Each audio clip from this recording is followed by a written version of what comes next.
洗濯物が終わった時に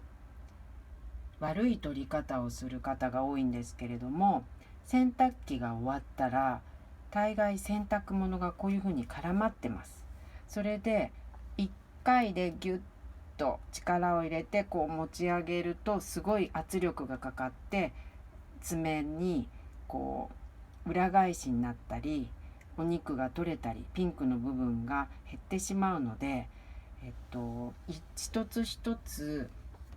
こうやってほどいて一枚一枚こう指の腹で持ち上げてカゴに入れていってください。